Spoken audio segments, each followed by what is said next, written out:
मन की प्रसन्नता बहुत बड़ा तप है।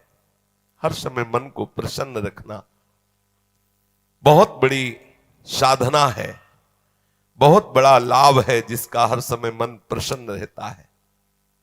जानते हो किसका मन प्रसन्न रहता है?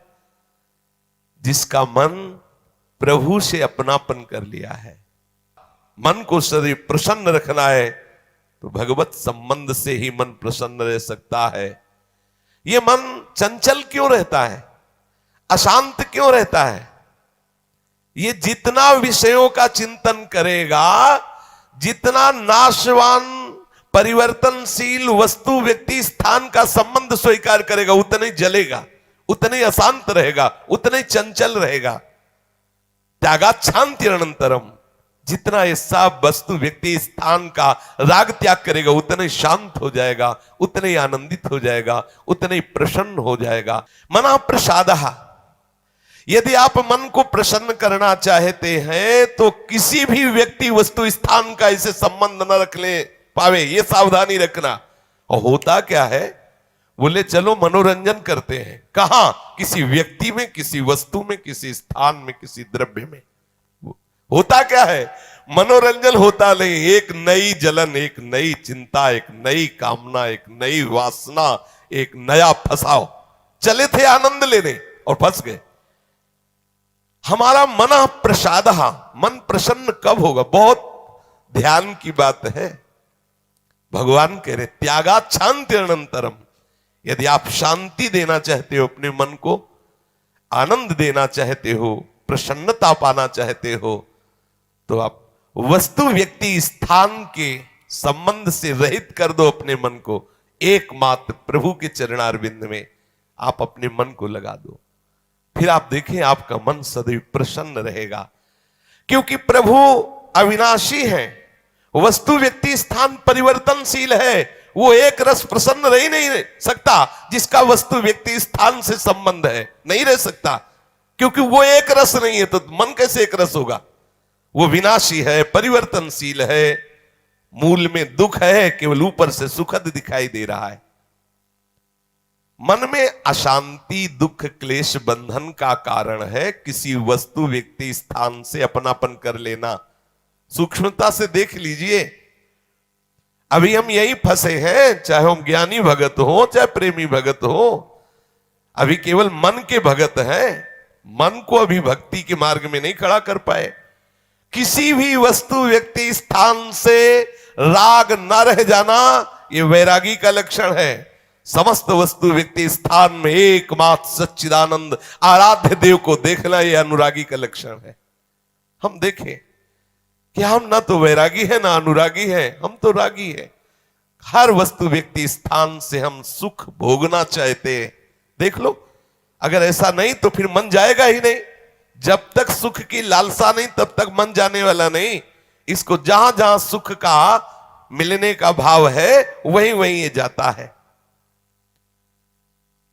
जब धन संपत्ति, स्त्री, पुत्र, नाना प्रकार की भोग सामग्री, इनमें हम अपनापन कर लेते हैं तो मन हमारा चंचल हो जाता है। सबका प्रश्न होता है, मन भजन में नहीं लगता, चंचल है।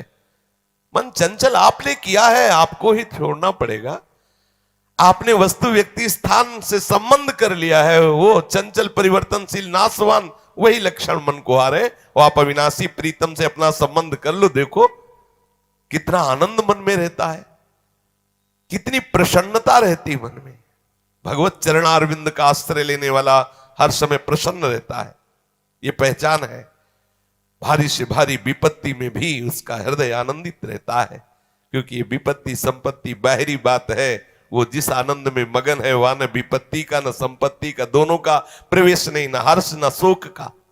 इसलिए मना प्रसादः, साधक ध्यान दे संतुष्टः येन केनवा। हर परिस्थिति में मन को प्रसन्न करना सीखे, प्रसन्न रखना सीखे। परिस्थिति में प्रसन्न तभी रह सकते हैं जब भगवत चरणारविंद का आश्रय नहीं। कभी परिस्थितियां किसी को चैन नहीं लेने देती, कभी संयोग, कभी वियोग, कभी हर्ष, कभी शोक, कभी अनुकूल, कभी प्रतिकूल, कभी मान, कभी अपमान। इसी द्वंद्व में हम पिसते रहते हैं। तो मन कहां प्रसन्नता का अनुभव कर पाता है। मन की प्रसन्नता के लिए सांसारिक वस्तु, व्यक्ति, परिस्थिति, देश काल, घटना आदि को लेकर के हम अपनापन, अहम करके उसे ना माने। जैसे ये व्यक्ति मेरा है, ये वस्तु मेरी है, ये स्थान मेरा है, ये अमुक अमुक मेरी। अब आपका मन प्रसन्न नहीं रहेगा, जलेगा, अशांत रहेगा। अपने स्वार्थ या अभिमान को लेकर किसी का पक्षपात न करना। यदि आप अपने मन को प्रसन्न रखना चाहते हैं तो अपने स्वार्थ की पूर्ति के लिए या अभिमान की पूर्ति के लिए किसी का पक्ष न लेना। किसी का मंगल करने के लिए, किसी को आनंद प्रदान करने के लिए हम भले सलाह दे दें, लेकिन अपना अहंकार पोषण करने के लिए, अपने स्वार्थ की पूर्ति के लिए हम पक्षपात न लें। नहीं, हमारा मन प्रसन्न नहीं रह पाएगा। मन को सदा दया भाव से युक्त रखे, क्षमा भाव से युक्त रखे। दूसरों को कैसे हम सुख पहुंचावें, ऐसे मननशील बने। सदैव सुख देवे को चाव चित, सब सोहित निष्काम। सबको सुख पहुंचाऊं लेकिन किसी से सुख पाने की लालसा ना हो, मन प्रसन्न रहने लगेगा। मन में जब दूसरों के हित की भावना होती है तो प्रसन्नता का प्रादुर्भाव होता है। और सदैव मन को प्रसन्न रखने के लिए थोड़ा भोजन पाना सीखें, कम बोलना सीखें, कम सोना सीखें और सदैव भगवान नाम जपना सीखें। अखंड प्रसन्नता आ जाएगी। मानते हैं प्रारब्ध के अनुसार शरीर रोगी हो सकता है, परिस्थिति प्रतिकूल आ गई, संसार ने तुम्हारा त्याग कर दिया, लोग निंदा करते हैं, लेकिन आप प्रसन्न रहेंगे क्योंकि आपने बहुत बड़े करुणा निधान आनंद समुद्र प्रभु का आश्रय ले लिया है। उस आश्रय में जो बाधक भाव है उनका त्याग कर दीजिए। अधिक भोजन करने वाला कभी प्रसन्न नहीं रह सकता। और बड़ी विचित्र ये जिह्वा है, ऊब गए भगवान। रोज इसे पवाओ, लेकिन रोज नए नए पदार्थ, पेट बढ़ता चला जा रहा है, मांस पेशियां बढ़ती चली जा रही, कब्ज बढ़ती चली जा रही है, और जिह्वा खाते खाते बूढ़ी होने जा रही, फिर भी और खाओ और खाओ। पता नहीं कब तक खाओ खाओ खाओ। भोजन पर साधक ध्यान दे, नहीं तो आनंद का जो विषय मन की प्रसन्नता है वो आप नहीं धारण कर पाएंगे। बोले हित परमित भोजी, थोड़ा सरल, स्वाद रहित, स्वास्थ्य वर्धक, सतोगुणी भोजन पाया जाए। स्वाद रहित भोजन बहुत आवश्यक है भजन मार्ग में, बहुत आवश्यक। ये अधिक मीठा, चटपटा, खट्टा, ये वो सब कामोत्तेजना पैदा करता है, कब्ज बनाता है, मन को चंचल करता है। कई तरह के भयानक ऐसे दोष जो हमारी साधना में हानिकारक है। पक्का समझ लीजिए, ये अनुभूत बात कहते हैं। भोजन जितना सरस होगा, भजन उतने चौपट होगा। पक्का समझ लो। ये भोजन बहुत घातक वस्तु है, बहुत घातक वस्तु है। साधक इस बात पर ध्यान दे, ये भोजन हमें मारे डाल रहा है। हमारा जीवन भगवत प्राप्ति के लिए है, और ये आज पा लिया, वो पा लिया, ये गुलाब जामुन, ये लड्डू, ये वो, बस बुद्धि में विचलता, भगवत चिंतन रहित और नाना प्रकार की वासनात्मक खेल की कामनाएं, कल्पनाएं, ये भोजन के कारण। बहुत आवश्यक है भोजन सुधारना। भोजन नींव है परमार्थ की। जैसा खाओ अन्न वैसा बने मन। तो मन प्रसाद कैसे प्राप्त होगे, क्योंकि आपका भोजन ठीक नहीं है। बहुत सावधान, बहुत सात्विक और नियमित परमित भोजन हमें मन प्रसादा स्थिति में निश्चित निश्चित प्रतिष्ठित कर देगा। दूसरा, नित्य में एकांत सेवी। उपासक को चाहिए कि कम लोगों से मिलने का स्वभाव बनाए। सत्संग सुना या गुरुजनों के पास बैठकर जो प्रश्न उत्तर हुए, बस चुपचाप एकांत वास करने का अभ्यास होना चाहिए।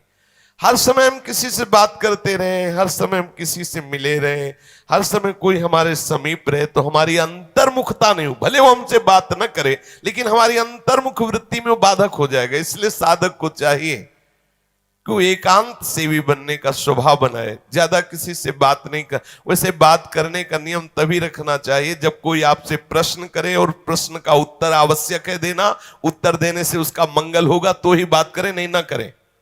बहुत कम जीवन है हमारा, बहुत कम समय है। हम अगर व्यवहार प्रपंच की सत्ता को सत्य मानकर केवल यही हमारा कर्तव्य है, यही ऐसा व्यवहार का निर्वाह करना, तो हम भगवत साक्षात्कार कब करेंगे? कब हमारे हृदय में वो अखंड प्रसन्नता, कब हमारे हृदय में वो अखंड विकलता भगवत साक्षात्कार की होगी? और बोले वाणी से हितकर मृदु वचन बोले, एकांत सेवन करे और नींद भी एक नियमानुसार करे। स्वल्प निद्रा विहारा, स्वल्प सोने का समय बनाए। 24 घंटे में 5 घंटे बहुत है शयन करना, बहुत है, मतलब बहुत हो गया 5 घंटे। 6 घंटे तो उनको जो बहुत शारीरिक श्रम करते हैं, 7 घंटे मतलब खत्म, अब इसके आगे साधक शब्द नहीं लगेगा। 6 घंटे तक तो मतलब बहुत हो गया कि बहुत श्रम करता है, इसलिए ठीक है। 7 घंटे मतलब प्रमाद स्थिति आ गई, 7 के बाद तो प्रणाम है, फिर तो कोई बात ही नहीं है। अब आप देख लो किस श्रेणी में आप हैं। उत्तम साधक 4 घंटे में हो जाता है, ठीक है। 5 घंटे, 5 घंटे पर्याप्त है। और जिनको बहुत शारीरिक श्रम होता है वो 6 घंटे, और कुछ तो ऐसे होते हैं कि हर घंटे में झपकी, हर घंटे में आनंद। हाँ, समाधि भाव को, निद्रा समाधि स्थिति, व्यास भरोसे कुंवर के सोत पाव प्रसाद। सत्संग हो रहा है, थोड़ी ढिलाई हुई, बस गए समाधि में गए, बिल्कुल। हाँ, मक्खी बन बनाए चाहे मच्छर बल बनाए चाहे महात्मा बल बनाए, कोई फर्क नहीं पड़ता। अपने निद्रा समाधि स्थिति, आओ समाधि भीतर।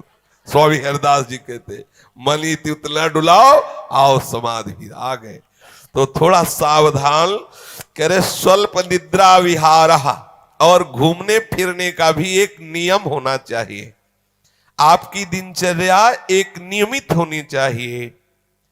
यदि आप नियम के अनुसार भोजन, नियम के अनुसार शयन, नियम के अनुसार घूमना और नियम के अनुसार बोलना चालना रखेंगे नियम से, तो आपका मन बहुत शीघ्र भगवत चरणारविंद में लग जाएगा। भगवत चिंतन से मन में प्रसन्नता आ जाती है। यदि आप ऐसा करेंगे तो आपका मन सदैव प्रसन्न रहेगा।